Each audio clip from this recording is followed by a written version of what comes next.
Olá pessoal, estamos de volta para mais uma reflexão do Evangelho. E como vocês já sabem, nós usamos a Bíblia de Jerusalém, que é considerada uma das melhores para estudos por vários linguistas de todo o mundo. E como vocês já sabem, o objetivo é ler os Evangelhos de Jesus, Mateus, Marcos, Lucas e João, e todos estão convidados, independentemente de você ter uma religiosidade ou não, você é sempre bem-vindo para esses estudos. Antes de começarmos, é sempre bom fazermos um momento de prece, de oração, de reza, ou mesmo uma mentalização. Não importa a palavra que você dê, é um momento em que você para por um minutinho, um minuto apenas, para que você possa se concentrar para a nossa reflexão.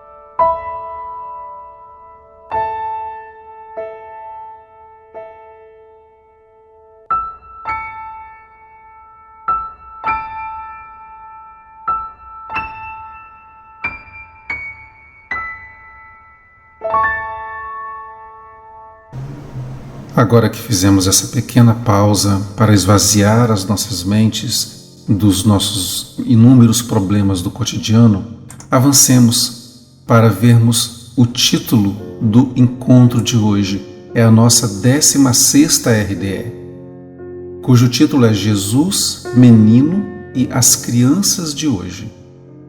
A passagem é Mateus, capítulo 2, versículos 13 até 23. E esta RDE não vai tratar somente das situações ruins que as crianças de todos os tempos, e Jesus foi uma dessas crianças, viveram e ainda vivem, mas também dos adultos infantilizados que muitos de nós ainda somos. Quantas crianças maltratadas existem em corpos de homens e mulheres já de idade cronológica que não é a da infância e que existem por aí? Será que somos uma dessas crianças? Vamos avançar, porque essa RDE vai trazer para a gente algum esclarecimento nesse sentido. Antes precisamos compreender um pedacinho dos evangelhos, e já sabemos que eles são 4. Primeiro Mateus, segundo capítulo Marcos, terceiro capítulo Lucas e quarto capítulo João. Tratando da vida de Jesus e considerando os lapsos de tempo que Jesus vivenciou, Mateus e Lucas, eles tratam da infância e também da vida adulta de Jesus. Já Marcos e João, não. Eles já entram direto na vida adulta de Jesus. O curioso é que o que João faz de diferente é uma espécie de poema, porque de fato é belíssimo. No início, no capítulo 1 de João, ele começa dizendo: no princípio era o Verbo, e o Verbo estava com Deus, e o Verbo era Deus. No princípio, ele quem? Jesus estava com Deus, tudo foi feito por meio dele, e sem ele nada foi feito. É um poema lindíssimo que a gente convida vocês a lerem lá no início, no capítulo 1 do livro de João. Mas a infância, ela é tratada por Mateus e por Lucas. Eles citam nuances importantíssimas da infância de Jesus que nos servem para entendermos e mudarmos os nossos comportamentos atualmente, ou seja, no momento presente. E não somente para as crianças estamos falando, como já foi avisado anteriormente, mas quantas crianças dentro de nós não nos fazem adultos infantilizados com comportamentos mimados do tipo: quero agora, tem que ser do meu jeito, eu é que mando. É muito curioso você fazer essa investigação em si mesmo, porque pode ser que haja essa criança aí em si que não carregou a sua cruz da forma devida, como já vimos nos 2 encontros anteriores, e que não pretende carregar e que rejeita essa cruz e aí se transforma num adulto infantilizado. Bom, primeiro vamos passar para a passagem importante, que é a fuga para o Egito. Assim que Jesus nasce, isso está lá em Mateus capítulo 2, versículos 13 a 15, alguns acontecimentos eles se sucedem. Antes de chegar nesse ponto, no versículo 13, dos versículos 1 até o 14, temos ali aquela parte da visita dos Reis Magos. Não vamos relatar em detalhes aqui, porque é uma passagem tão famosa, é uma passagem tão conhecida por conta do nosso evento de final de ano chamado Natal, que a maioria de vocês já lembram, né? Os Reis Magos, eles foram reverenciar o menino Jesus e seguiram a estrela. Alguns detalhes são importantes de vocês saberem, que antes de chegarem até o menino Jesus, os reis visitaram Herodes. Era um costume comum, aliás, é um costume comum até hoje, que os líderes de estados, quando eles estão de passagem pelas regiões que possuem outros líderes, que eles sejam recebidos por esses outros líderes, que eles visitem esses outros líderes. É mais ou menos como se o presidente, a rainha da Inglaterra fosse fazer uma viagem e pousasse seu avião na França e não fosse lá conversar com o primeiro-ministro francês. Simplesmente pousasse, tomasse um café e entrasse no avião e fosse embora de novo. Isso ia ser tido pela França como uma mensagem negativa. Então a mesma coisa acontecia no passado. Os reis magos eram reis, cada um de sua região. Então eles visitaram Herodes porque era costume. E Herodes não era um homem bom, ele era um líder mau. Ele fingiu ser amigo dos reis magos, quando os reis magos disseram que estavam ali para reverenciar o rei dos judeus que estava nascendo naquele momento. Então Herodes disse assim: nossa, que legal, olha, então faça o seguinte, procurem esse rei dos judeus que está nascendo agora e voltem aqui e me digam onde ele está para que eu vá lá reverenciá-lo também. Papo furado, mentira pura. O que Herodes queria fazer era eliminar Jesus, porque Herodes, como um líder, ele sabia muito bem das profecias dos judeus que estavam sob o domínio dele. Então ele não queria permitir que esse rei surgisse e derrubasse o seu poderio. Então ele dispensou os reis magos e os reis magos continuaram seguindo a estrela. Tá aí essa imagem linda, né, que nós todos conhecemos e lembramos quando chega no final do ano, aquele período natalino. E quando eles finalmente chegam onde Jesus está, é aquela famosa cena de presépio, que a maioria de nós também já conhece, né? E fica sempre registrado em nossas mentes como bons momentos, momentos realmente mágicos, em que as famílias se encontram, se reúnem, se confraternizam. Pena que uma grande parte é muito no sentido da hipocrisia, porque durante o ano se bicam, se atacam, é fofoca para lá, fofoca para cá, e um fala mal do outro, um ataca o outro. Aí quando chega no final do ano é aquela grande mesa e parece que todo mundo é super amigo o ano todo. É isso que precisamos mudar em nós. Precisamos ser amigos o ano inteiro. E de repente só num dia ou dois do ano a gente vai e dá uma brigada. Mas é o contrário, né? O ano inteiro é a família se matando, e quando chega no final do ano, no Natal e no Ano Novo, é aquela festa, aquela alegria, muitas vezes na base da falsidade. É só um momento que a gente está colocando aqui, o que é interessante da gente saber, né? Que esse momento aí do presépio, em que os reis magos estão ali reverenciando Jesus, eles estão reverenciando todas as crianças do planeta. E quando eles vão embora, eles são avisados em sonho e não retornam para Herodes. Eles voltam para suas terras. E o que acontece depois? Vamos avançar e ver. A fuga para o Egito. Mateus 2, 13 a 15. Após a sua partida de quem? Dos reis magos. Eis que o anjo do Senhor manifestou-se em sonho a José e lhe disse: levanta-te, toma o menino e sua mãe e foge para o Egito. fica lá até que eu te avise, porque Herodes procurará o menino para o matar. Ele se levantou, tomou o menino e sua mãe durante a noite e partiu para o Egito. E ali ficou até a morte de Herodes. O que a gente precisa ressaltar aqui, né? José sempre contatado por sonho. Perceberam? Desde o início, né? Nunca o anjo do Senhor lhe aparece como apareceu para Maria. Só que José já está obediente a Deus. Ele nem pensa, ele se levanta, obedece a ordem e observem, durante a noite. Ou seja, era um momento de fuga, era um momento tenso, não era um momento tranquilo, olha, bota suas malas, vamos fazer uma viagem, não era uma coisa assim. Eles estavam ali fugindo mesmo. E ali ficou. A curiosidade aqui é que Jesus, ainda bebê, já podia se considerar um refugiado. Pararam para pensar nisso? Porque quando a gente fala de Jesus e desses momentos, a gente sempre pensa assim, não, Jesus era Deus, era poderoso, nada ia acontecer com ele. Aconteceria sim. Se José não obedecesse, se não fosse assim, se não houvesse esse risco, o anjo do Senhor não apareceria para José para pedir para ele fugir. Significa que se José ficasse ali, os soldados, os antigos, os militares daquela época, né, iriam lá para matar um bebê recém-nascido. Então José tinha que tomar esse cuidado. Então Jesus, ele era um refugiado. E até os 2 anos de idade, ele foi um estrangeiro em terra estranha. O que hoje nós chamamos de quê? De imigrante. E vale aqui mais reflexões. Como é que tratamos os imigrantes? No mundo todo. Não estou falando só de nós brasileiros, não. Né? Como é que tratam os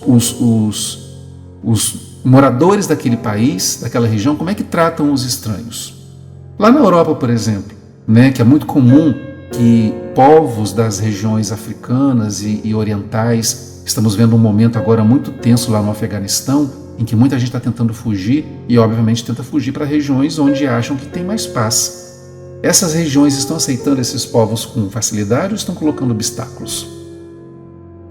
E as crianças? Vocês já pararam para pensar em quantas crianças tem no meio dessas multidões que fogem de líderes herodianos? Porque existem muitos Herodes hoje ainda. E esses povos tentam fugir desses líderes e tentam ir para outras regiões. Jesus conseguiu chegar no Egito por meio dos seus pais. Não é claro na Bíblia se foi um momento fácil ou difícil entrar no Egito. Naqueles tempos não era muito difícil, né? Mas hoje em dia existem muitos obstáculos. E como a gente anda tratando isso? Vamos avançar. Vamos avançar porque a passagem do massacre dos inocentes, que está lá em Mateus 2, 16 a 17, é importante sabermos. Então Herodes, percebendo que fora enganado pelos magos, aqueles reis que ele tentou enganar, e aí ficou com raiva porque os reis perceberam que Herodes é que estava tentando enganá-los e saíram de fininho. Herodes ficou enfurecido e mandou matar em Belém e em todo o seu território todos os meninos de 2 anos para baixo, conforme o tempo de que havia se certificado com os magos. Então cumpriu-se o que fora dito pelo profeta Jeremias e a profecia está lá, né, dita. Depois vocês podem pegar a sua versão da Bíblia e ver como a profecia foi colocada. Mas observem a crueldade desse líder. Ele mandou matar crianças de 2 anos para baixo. Vamos descendo. 1 ano, 6 meses, 1 mês, recém-nascido. E vamos entender que os seus liderados obedeceram. Herodes mandou matar recém-nascidos e os seus liderados, normalmente militares, obedeceram. Mataram a fio de espada recém-nascidos. E aqui vale uma reflexão para os nossos tempos. Que tipo de Herodes nós andamos atualmente idolatrando? Que ideias divulga aquele que você segue e entende como líder? Precisamos tomar muito cuidado, porque aquele que a gente considera um líder de bem, mas que prega posturas anticristãs, nos transforma em anticristãos. e, portanto, nos transforma em seres maus. Será que nós estamos investigando direitinho aqueles que se dizem nossos líderes? Ou nós estamos idolatrando por idolatrar? É um cuidado que precisamos tomar, porque assim como nós empoderamos, podemos desempoderar esses Herodes. Os Herodes atuais, que têm coragem sim de mandar matar. E quem é que diz que não andam morrendo crianças por aí? Morrendo de fome, porque os pais não têm emprego, ou morrendo em países estrangeiros de maus tratos, ou morrendo nas mãos de adultos maus, perversos. Quantas crianças de hoje não estão sendo maltratadas porque não conseguiram proteção? Proteção dos pais, proteção da família, proteção de parentes, proteção do seu próprio país, proteção do seu próprio líder. Um bom líder é aquele que sustenta a sua sociedade, os seus liderados todos, e não somente um grupinho, não somente sua família, não somente seus amigos. É isso que nós temos que nos preocupar. Avancemos, porque Jesus retorna do Egito. Está lá em Mateus 2, 19 a 23. Quando Herodes morreu, eis que o anjo do Senhor manifestou-se em sonho a José no Egito e lhe disse: levanta-te, toma o menino e sua mãe e vai para a terra de Israel, pois os que buscavam tirar a vida ao menino já morreram. Ele se levantou, tomou o menino e sua mãe e entrou na terra de Israel. Mas, ouvindo que Arquelau era rei da Judéia em lugar do seu pai Herodes, teve medo de ir para lá. Tendo recebido um aviso em sonho, partiu para a região da Galileia e foi morar numa cidade chamada Nazaré, para que se cumprisse o que foi dito pelos profetas: ele será chamado Nazareu. Nazareu é como está na Bíblia de Jerusalém, tá? Mas na maioria das Bíblias está Nazareno. Então percebam de novo José sendo avisado por sonhos, e José sendo obediente a Deus por meio dos sonhos, e Jesus ainda em perigo, só que dessa vez não fora da sua pátria, mas dentro da sua própria pátria. Jesus em perigo. E nós? Como estamos nos sentindo em nossas pátrias? Eu não estou falando só de nós brasileiros não, tá? Aí de forma geral no mundo, como é que os patriotas se sentem dentro de suas pátrias? Se sentem seguros? Se sentem amados? Se sentem protegidos? Ou não? Como é que nós estamos nos sentindo no Brasil hoje? Estamos em setembro, hoje é 4 de setembro de 2021. Como é que nós estamos nos sentindo agora? Quais são as emoções que estão dentro dos nossos corações nesse momento? São boas emoções? São emoções positivas? Ou são emoções ruins e negativas? E por quê? Será que não temos que fazer aquela pergunta, né? Que tipo de líder nós temos? Será que não é um líder herodiano que está querendo criar guerra dentro do nosso país e aí nos causando medo? O bom cristão se faz essas perguntas. E o bom cristão tem a coragem de responder para si mesmo essas perguntas. O mau cristão não. O mau cristão só segue a boiada. Só segue o pastor sem saber se o pastor é realmente um verdadeiro profeta. Porque o que está cheio por aí é de falso profeta. Dizendo, olha, Cristo está aqui, e há muitos indo e chegando lá e não tem nada de Cristo lá. O que tem lá é de coisas anticristãs. Avancemos, porque Jesus nos dá um último alerta. Lá em Mateus 18, versículo 3, ele nos pede encarecidamente: em verdade vos digo que se não vos converterdes e não vos fizerdes como crianças, de modo algum entrareis no reino dos céus. Perceberam aí a verdade? Olha o que nós temos dito em todos os nossos encontros aqui, a necessidade de conversão. A conversão é sua para você, é de dentro para fora. Ninguém de fora vai fazer com um toque de mágica te transformar. A transformação é você que faz em você mesmo. Você pode procurar padre, pastor, médium espírita, monge budista, líder tibetano, não interessa.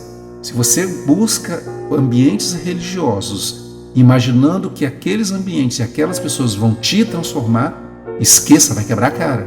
A transformação é sua, a responsabilidade sua. A conversão, ela é sua. E é necessário se converter. E se fazer como criança. Veja bem, não é se transformar numa criança, ser infantilzinho e bobinho, não é isso. Mas é trazer das crianças aqueles comportamentos cristãos que as crianças têm, para nós adultos sermos iguais a elas, como elas são. Como são as crianças? Primeira coisa, elas são francas. Se elas demonstram exatamente a emoção que estão sentindo, não são fingidas e não são falsas e nem hipócritas. Nós adultos somos. Nós fingimos, nós queremos ficar bem na foto. As redes sociais estão aí que não nos deixam mentir. Quando a gente olha redes sociais, parece que o mundo todo está feliz.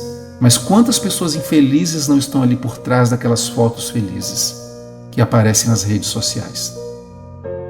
Então, sermos como crianças é buscarmos a essência daquela criança para o nosso comportamento de adulto.